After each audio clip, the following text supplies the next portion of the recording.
II.Bills be read the second time. In accordance with the rules of procedure, the debate is adjourned and the bill is referred to the House Committee. Secretary for the Environment. Mr. President, I move the second reading of the Protection of Endangered Species of Animals and Plants Amendment Bill 2017, the Amendment Bill for short.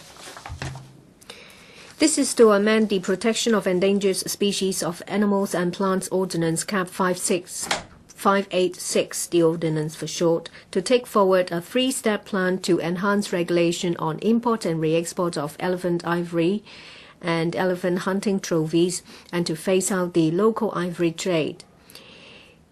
It also aims to increase the penalties under the ordinance to provide a stronger deterrent against smuggling and illegal trading of endangered species.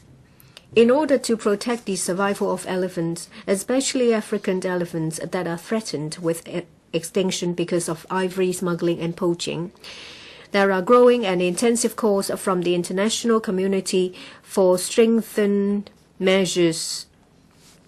In the 17th meeting of the Conference of the Parties to CITES,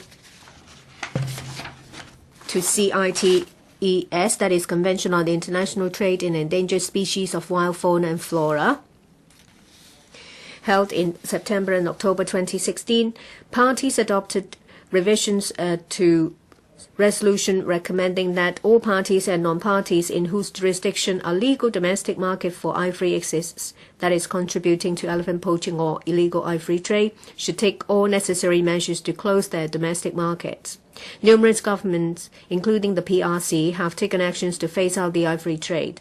Hong Kong should act promptly to fulfill the obligations under the Convention and to respond to international aspiration.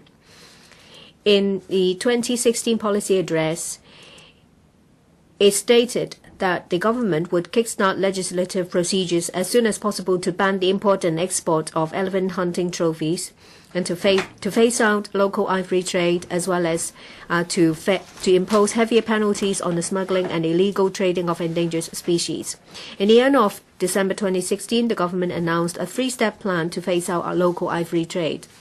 The amendment bill serves to implement the plan. Step 1 will take effect on the first commencement date of the amendment bill to ban the import and re-export of all elephant hunting trophies and those remaining post-convention ivory items, the import, export and re-export of which are currently permissible under CITES. This step is directly related to the survival of elephants, as it would discourage killing of live elephants, for example, through sport hunting. Step 2 is to ban the import and re-export of pre-convention ivory and subject the commercial possession of pre-convention ivory in the local market to licensing control that is similar to the existing control on post-convention ivory. This will be done 3 months after the ban in Step 1. This will help further prevent possible laundering of illegal ivory and thus contribute to the conservation of wild elephants. Step 3 is to ban the possession of commercial purposes of all ivory by restricting the issue of a possession license to only cases of exceptional circumstances. This step will take effect on the 31st of December 2021. Which will have provided a grace period of around 5 years from the government's announcement of the three-step plan on the 21st of December 2016. After implementation of this step, the local trade of all ivory will be completely closed down. The length of the grace period has taken into account the need for the ban to take effect on a date after all possession licenses already issued before the government's announcement have expired, and to allow a reasonable period of time for the ivory traders to undergo business transformation. To pave the way for a total ban, we propose in the amendment bill that any application for a possession license will not be approved for post-convention ivory upon commencement of Step 1 and pre-convention ivory upon commencement of Step 2, unless the ivory is covered by a valid possession license issued before the commencement of the respective steps. Under all these three steps above, the current exceptions permitted under CITES, which are limited to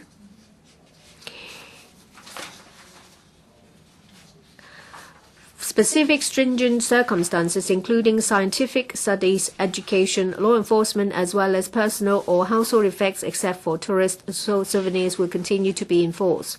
In addition, under steps 2 and 3, the trade of antique ivory will continue to be allowed. The proposed arrangement is in line with international practice and will not adversely affect our measures to conserve elephants.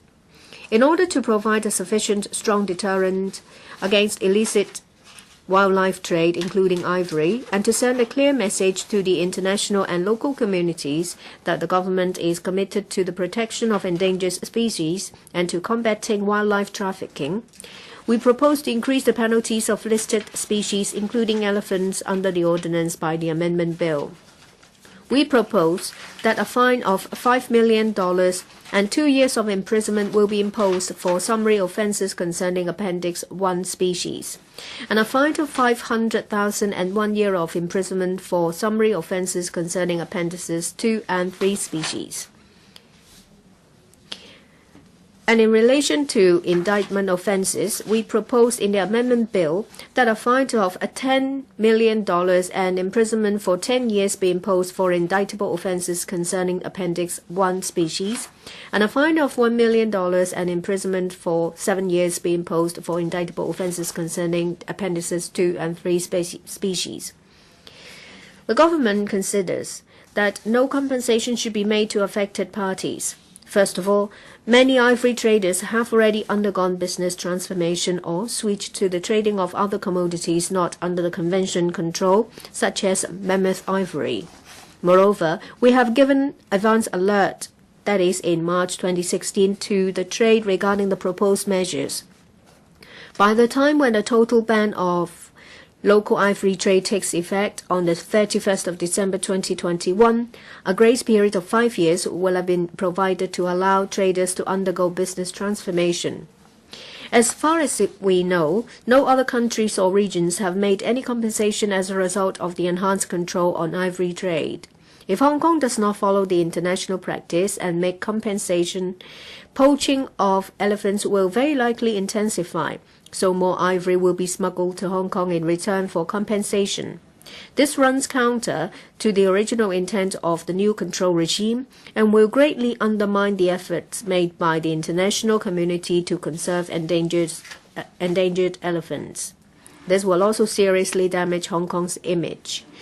We consider that re-employment training may be provided to affected skilled ivory craftsmen who are affected. Meanwhile, the Agriculture and Fisheries Conservation Department is carrying out a survey to ascertain the assistance and training needs required by the ivory craftsmen.